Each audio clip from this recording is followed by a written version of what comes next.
अस्सलाम वालेकुम व्यूअर्स, कैसे हैं आप? उम्मीद है सब खैरियत से होंगे। साढ़े हाँ तो 2-3 दिन हो गए इदा दे बदल जिहा आउण डिहा ते इन्नी अच्छी रात का मौसम हुंदा कि कसम ना मज़ा आ जाता। लगता हुण मौसम बदल जाएगा तो गर्मी निकल जाएगी। काफ़ी अच्छा मौसम है। वैसे मुल्क च बारिशां भी बथेरियां होण डियां ने।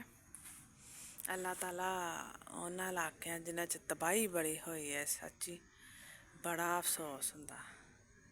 किन्ने किन्ने लोगों के घर बर्बाद हो गए, खानदान उजड़ गया। अल्लाह ताला रहम करे।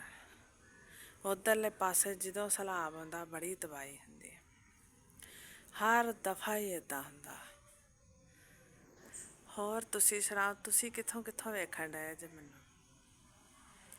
हजे मेरे वेखण वाला कोई भी नहीं गा, पर इंशाअल्लाह एक दिन कोई ना कोई की बल्कि सारे मैनूं वेखणगे। ते अज दी गल एह आ कि जो असीं किसी नूं कहण डए हुंदे आ ना, या सोशल मीडिया ते अक्सर पोस्टां लगियां हुंदियां, इत्थे कोई हमदर्दी करन वाला नहीं, इत्थे कोई किसे दी सुनन वाला नहीं। वो बिल्कुल ठीक लिखियां हुंदियां।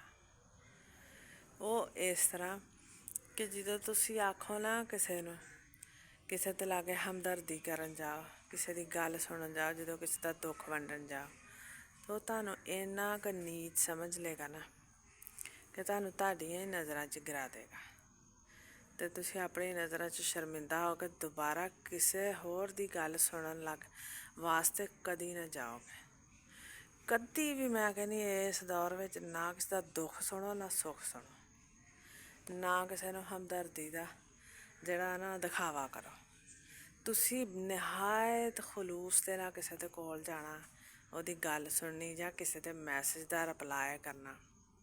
तुसी एह समझो कि अगले ने तुहानूं उत्थे मारना जित्थे पानी दा घुट ना होए। इंतहाई गिरे होए लोग हुंदे ऐसे कि जेह्ड़े अपने ही मतलब वास्ते लोगों नूं इस्तेमाल करदे ते अपने ही खास गिरे होए घटिया ते गंदे नज़रिए ने लोगों नूं वेखदे आ। पहलों मैसेज करदे आ कि साडी गल सुनो, असीं बहुत दुखी आ, ते फिर उन्नूं ही कहंदे आ कि तूं ते गंदा बंदा जां तूं गंदी औरत आ। ते लिहाजा मैं ते इहो ही कहूँगी कि तुसी किसे दी भी गल ना सुनो, चुप करके लागों दी लंघ जाओ। जिन्ने सुधारना उन्ने अपनी जिंदगी आपे सुधारनी, किसे ने आन के सुधार नहीं देनी। जो कोई चाहुंदा उन्ने उहो ही करना, ते जो जिहदा नज़रिया उन्ने उसे ही नज़रिए दे तहत वेखना वा। किसे दे नज़रिए दे तहत नहीं कोई वेखदा, ना कोई किसे कोलों मत लैंदा।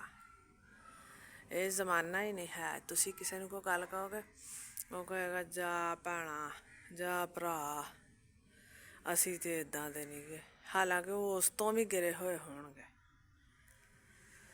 ते तुसी ख्याल रखो ते अपने बच्चों नूं जिन्हां नूं मोबाइल दिता तुसी कम उम्र विच, उन्हां ते भी नज़र रखो। उन्हां नूं भी इहो ਜਿਹੇ लोग बड़ा ब्लैकमेल करदे आ, जलील करदे आ, डिप्रैशन दा जहनी मरीज बनाउंदे आ।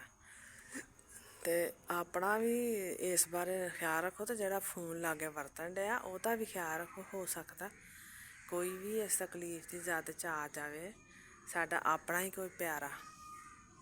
अपना ख्याल रखेओ, खुश रहो। अल्लाह।